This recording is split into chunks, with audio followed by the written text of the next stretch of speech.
Katie Uhlmann, here with casting director Gabrielle Evans. What inspired you to become a casting director? Oh, wow. So many things. I think it's just being a film buff and watching films when I was very young and being inspired. And also this creative realm in my head of putting things together and sort of building up this, this majesty of film. And also, I'm a Hitchcock fan, so Hitchcock always said casting is everything. So I'm really inspired. I was really, really inspired in New York, actually, when I went to dance. And when I was in dance class, I was a good dancer, but I always noticed all these people, all the other dancers were so amazing. It was like, wow, she's great, and he's great, and he's got great persona, and he's got charisma, and that's great. So I think it was always kind of in me. I never really showed it, but I was always paying attention to the most amazing dancers in the room. How did you get your first casting job? Oh, geez. Every casting director has a horror story. Mine actually came after I came back from New York, and a couple producers, their business cards said they were. Actually wanted to put just an independent film together and figured, well, I know you can just tell some friends and they'll tell friends, one of those kind of things. So I'm like, well, I did study film studies in school, and I said, casting is something that, I may want to explore. So it was on Memorial Weekend, and it was very hot, 200 degrees, and it was in Park, Arizona. And it was for a couple music videos, and it was just crazy because they put me in this trailer, and I had to get all these beautiful women off the streets. I'm like, wait a second, that's kind of not what I wanted to do. So I found out later that it was actress casting. I'm like, well, I don't know about that. I didn't feel comfortable going up to strangers and telling them they should be in something. So that job was a weekend, and I only lasted maybe a day on it. And then after that, I just started, through every tragic story, there's a good story, and I just sort of captured it, embraced it, and went from there. What's your casting process like, from selecting people to come in and then making a decision? What are the different steps? Well, I think the first thing, every casting director kind of works different. Usually we have our database of actors and actresses who kind of maybe stood out in another audition, or someone's on our forefront of our minds, or I just went to the theater and I saw someone. But usually how my casting process goes is, of course, it starts with a great script, as you know. And I've seen great scripts go to bad casting, so it really is that finding that neutral ground. But my process starts reading the script.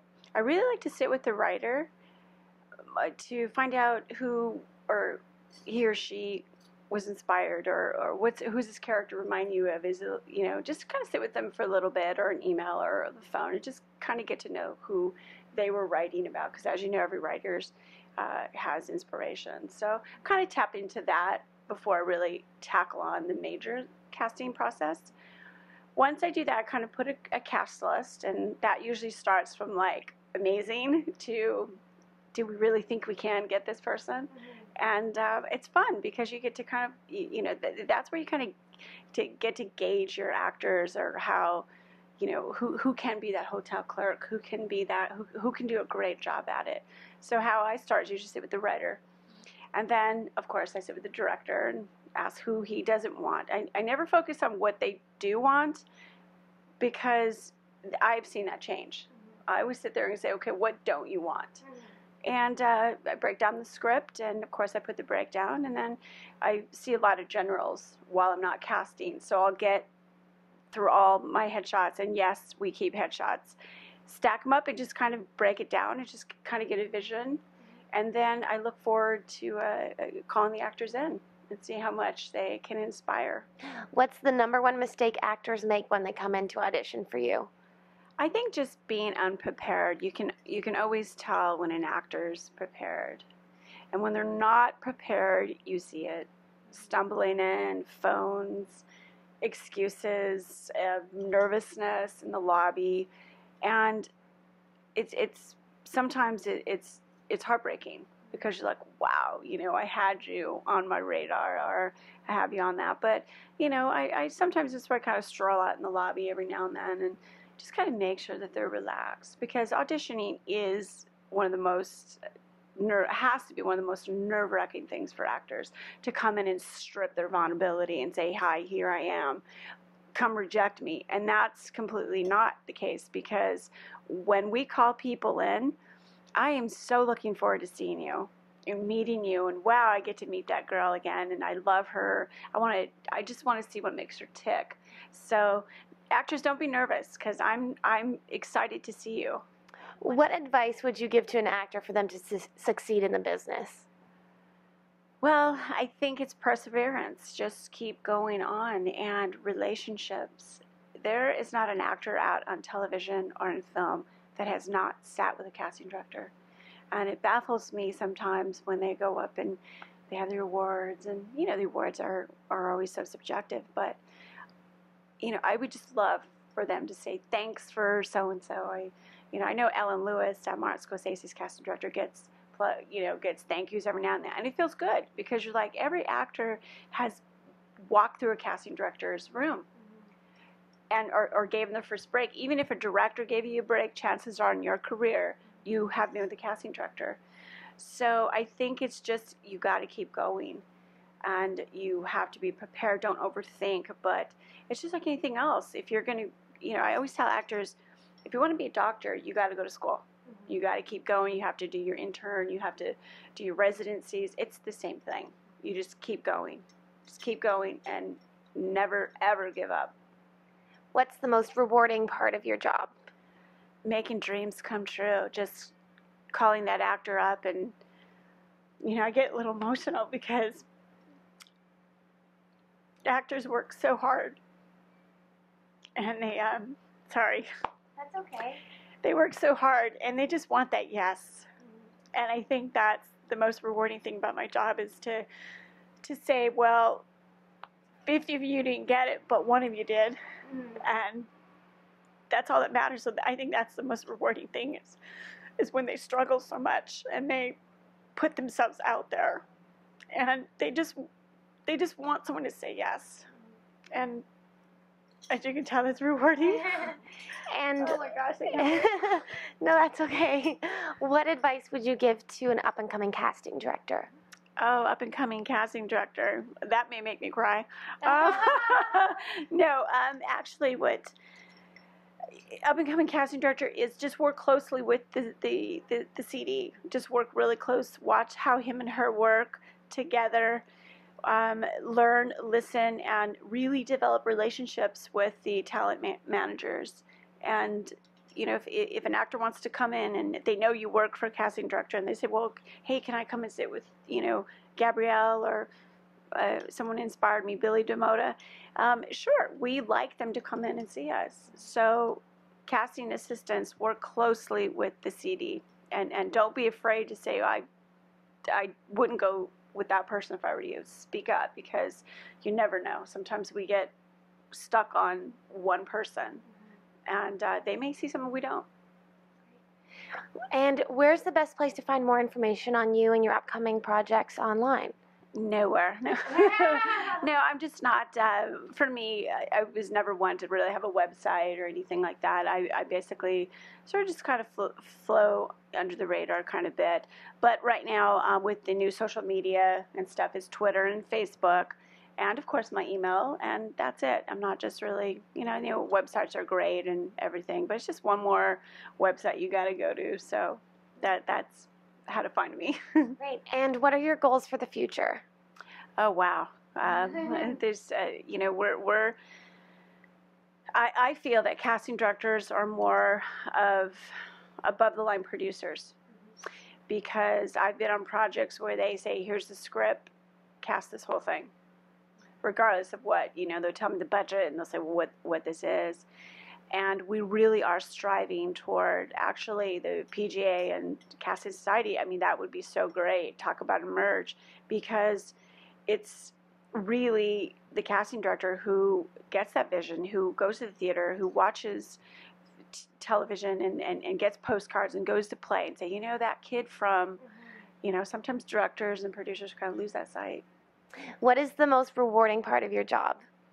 Oh gosh, so many things. I guess it's making people's dreams come true. They work so hard at it, and to come in and say, "Look at me," and they strip their vulnerability, and it's just so rewarding when I call them and say, "Guess what? You've got this job," and that makes me happy. It makes me really smile because I know that they've worked so hard to do it. So that's the rewarding part. What are your goals for the future? Gosh, my goals is eventually casting is really wonderful. I love the producing side of things, and usually casting directors are. They're usually above the line. Thank you, and they just sort of recreate. So, eventually most of us become producers, and I love that. I love to be producers, and I get to hire the casting directors. Yay! Are there any particular genres of films that you're hoping to produce sometime in the future? Well, we have a really, as of today, we have amazing. Well, we've had them for a while, but we got to do DeMille. DeMille is a wonderful, wonderful biopic on C.B. DeMille, and Robert Hammond's writing is beautiful, and I'm going to be coming on producer on that. Love the period piece. I just want to see all the modern actors kind of look at like a Kate Blanchett, all that. We also have a musical biopic that's truly amazing, and it's a working title right now, and I'm producer on that. So I'm going to be overseeing casting, but I'm not going to be actually holding the auditions. But we have a lot of actors who I'm going to be pulling in for that one. So I just love the biopics. They're so real to me. But DeMille is amazing. How important is a casting director in the development of a film? Well, it's just really amazing because I've been in rooms where you have the executive producer and the writer and your creative team of producers, and they'll say, well, what about, Deborah Zane, or, can she bring in Woody Harrelson? Absolutely she can. And that's the thing that I'm really trying to convey to actors, is that building a relationship with the casting director is so important, because we're in meetings, we're in development meetings.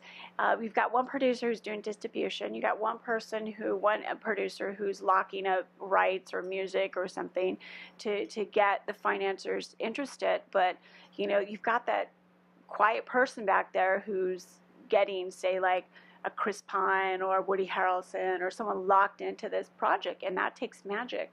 But chances are it's a casting director or a producer in line with them. So it's very important, and that's why I vote that we're above the line completely. We're almost producers. If not, we are, except that the title is it's not. By the time it gets down to the auditions, we're already green light. The film's financed, and it's just about getting those little magical moments, those little parts. But above the line casting is very much important to the casting director. Other than coming into audition, are there other ways that actors can get to know casting directors? Just you guys pay your agents and managers. Have the agents and managers call up and say, if you're not busy, can you sit and talk to my client? I just signed him and her. Of course. We're sitting here now. Of course, we're sitting here now. So of course, it's coming, and don't be afraid to reach out, because it's crazy. How am I supposed to know this amazing person you have if we don't see them? And you can't talk to us during auditions. The audition, they do the role and they leave. But how are we supposed to get to know your clients? So if I was an actor, I would make sure that my manager says, hey, get me in as many generals as you can. We're very approachable. Everyone works different, but I'm approachable. Great. Do you want me to ask about the Sublime, or you don't want to? Sure, ask things. What's in the pipeline? Okay. What's in the pipeline for you right now? Oh gosh, we have one truly amazing project. It's really going to be exciting. It's a working title. And then, of course, we got the DeMille project, which is just amazing. It's Robert Hammond writer. We got Brandon Pender producing. We're looking at HBO, and some of the buzzwords around is I think it's Real Channels doing a 6-part series. You know, I love this producing team, and I really hope that they can bring it to those networks. CB DeMille is truly amazing, and the script is wonderful. So that's what I'm working on right now. What advice would you give to a brand new actor who just moved to LA? Where should they go? What should they do? Well, just like anything else, you're going to want to research what you're getting into. It's not just enough about, oh, I want to be in a scene with Robert De Niro. I mean, who doesn't? But you just getting your tools. Do your research. Make sure SAG, when you go to an audition, make sure the project, if they say it's SAG, make sure it's SAG project.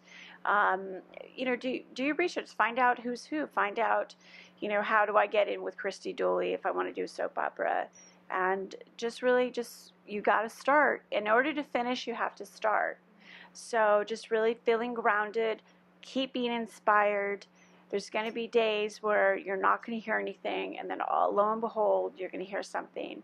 So every actor, just say this to yourself every now and then. Every actor you see on film or television has been in your spot. It's just either it's going to be your time or it's not. And you just come to LA, do your research. Please don't pay for these ridiculous casting director funded workshops. Some of them are out of control, and they thrive off of new talent. You got to be smart. And do you recommend studying the craft, and like where are good places to find out about great acting schools in LA? It's the best way to find out the best acting schools is, you know, go monitor them. Find out, you know, go to it I mean, I'm sure you could look them up and find out who's their credits, who they are, check them out, make sure that they're not, you know, going to be here for 3 days and then charge you $500 and leave. You make sure they have a really good reputation, and then you monitor the class. Where do I fit in? You know, there might be classes where they're just, you know, you may not be a method actor, or you may not be. Just do your research and just take it slowly. And actors usually support other actors. When there's a good acting teacher out there, they usually will tell other actors. And that's where your money should go. Is not, you know, it should go for headshots and your good acting skills, because that's where you get up and play and practice. You can't do it when you're in the audition room. What has the casting process been like for the film Broken? Oh, Broken is wonderful. It's a film that should be coming out pretty soon. A perfect example of the producer giving me the script, independent film, and said, we've got this financed. We need you to cast from A to Z. And there was this character named Buddy Gross, and I just saw True Grit, and I fell in love with the lawyer, that one that tells that amazing scene with Jeff Bridges. I loved his voice, and I remember seeing him in Selena way back, so I figured, wow, I wonder if he would do this role. And of course, I had another actor in mind, Dwight Yoakam. I saw him.